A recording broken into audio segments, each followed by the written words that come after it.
Have you heard of the chilling account of a monstrous Siberian tiger that terrorized 3 isolated settlements in Russia's Far East, leaving over 100 people dead in its wake? In this episode, we delve into the true and bone-chilling story of the devil that preyed on unsuspecting villagers one by one amidst a freezing wilderness where escape was nearly impossible. This horrifying big cat attack that occurred in the 1920s will leave you on the edge of your seat as we uncover the terror that ensued and the tragic aftermath that followed. A breathtakingly beautiful but potentially hazardous volcanic landmass, the Kamchatka Peninsula stretches for more than 770 miles and has an area that exceeds 100,000 square miles. Temperatures in Kamchatka can fall as low as minus 30 degrees Celsius or minus 20 degrees Fahrenheit during the long and severe winters that the region experiences. These winters also feature extended periods of weather that is below freezing and snowy. However, severe weather is not the only factor that poses a threat in this region. There are also many natural hazards. In the 1920s, residents of Kamchatka were forced to contend not only with severe climatic conditions, but also with a lethal predator in the form of a man-eating Siberian tiger that could weigh up to 400 kilograms. The beast roamed the villages on the peninsula and preyed on individuals, causing the number of fatalities to steadily increase as a result. The first person to perish was a young man from the village of Kluchi who had been cutting wood in the forest on the outskirts of the frozen tundra when he was attacked. The tiger, which was initially located 2 miles away, eventually made its way closer with each swing of the axe, being attracted to the sound of the falling trees.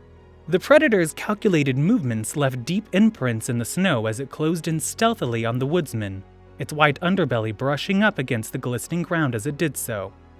The tiger was able to get a good look at its target, so it was able to lock onto its prey and ensure the young man's demise. The man swung his axe and caught a glimpse of the orange and black predator charging toward him as it was coming closer.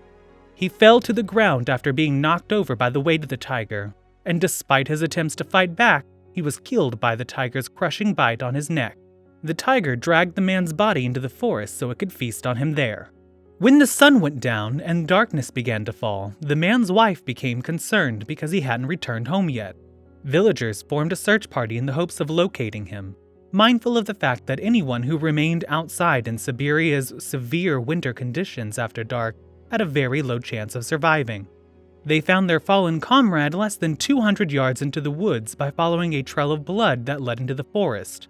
It was obvious that he had been killed by a tiger after it had attacked him. The Kamchatka Peninsula was the location of a string of fatal tiger attacks on 3 different villages.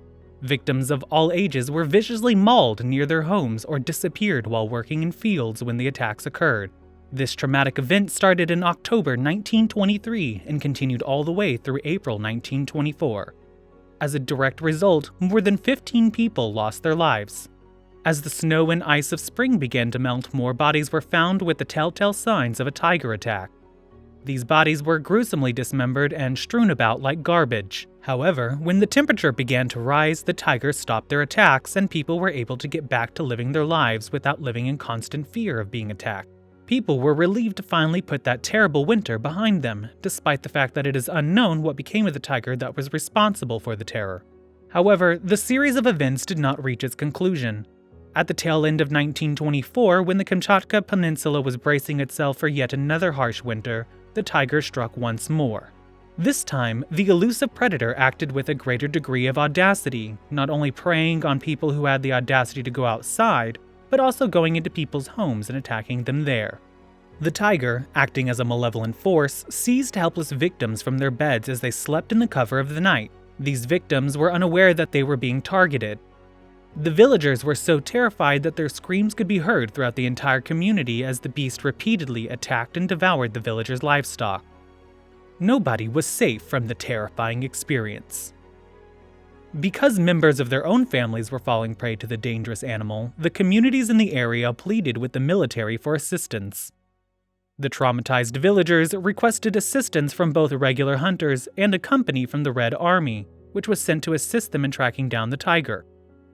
The Soviet soldiers searched the surrounding area thoroughly in the hopes of locating any signs of the beast they were looking for. They utilized an aircraft to aid in the process of locating the tiger from above, and it was successful in doing so. After some time had passed, they were finally successful in locating and killing a sizable tiger, which prompted the army to rejoice and take pictures of themselves in front of the formidable feline.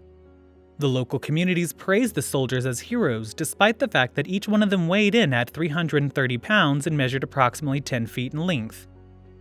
On the other hand, the local hunters were not persuaded by the argument. They were unnerved to discover, after giving the dead tiger a more thorough examination, that its paws were not even close to being as large as those of the killer they had previously come across. The hunters had previously measured paw prints in the snow that were greater than 8 inches, but this tiger did not measure up to the standard set by its predecessors. The villagers' misplaced sense of safety was shattered when the attacks restarted when winter arrived in the villages in 1925. Prior to this, the villagers had been lulled into a false sense of security. In spite of the efforts of the soldiers, which had initially given them hope, the villagers began to feel helpless, believing the tiger was in fact the devil. The tiger was able to avoid capture for the remainder of the winter, which resulted in the loss of additional lives of innocent people. The villagers became more and more exhausted by the persistent danger posed by the tiger, which never left any other sign of its presence besides its footprints. The enormous size of the footprints suggested that the tiger may have been one of the largest ever to exist, but it was the fourth paw print that was less indented than the others that provided additional insight into the behavior of the gray animal. This strange gait suggested that the tiger may have had an injury that made it less able to hunt its typical prey, leading it to target the slower, lighter, and less defensive humans of the Kamchatka Peninsula. Additionally, this gait suggested that the tiger may have been injured while hunting on the Kamchatka Peninsula. After 3 consecutive winters of terror in which the tiger preyed upon the Russian people and was responsible for the deaths of over 100 people between 1923 and 1925, the vicious beast appeared to have vanished as soon as spring arrived. These winters occurred between 1923 and 1925. Despite fears of a repeat attack during the winter of 1926, the locals were relieved to find that no killings occurred. Even now, after several generations have passed, the residents of that town continue to talk about the winters during the tiger's rampage, even though they do not know what happened to the animal in the end. It is possible that the tiger has moved on to new hunting grounds, but this scenario is highly improbable given its dominant status as a predator in the area and the abundance of prey that is present there. Another possibility is that the tiger has passed away. On the other hand, it could have been a demonic creature that, after causing so much suffering and tragedy, has now gone back to its fiery home in the depths of hell. Thank you for joining us for this episode, where we delved into the chilling account of the man-eating Siberian tiger that terrorized the Kamchatka Peninsula in the 1920s.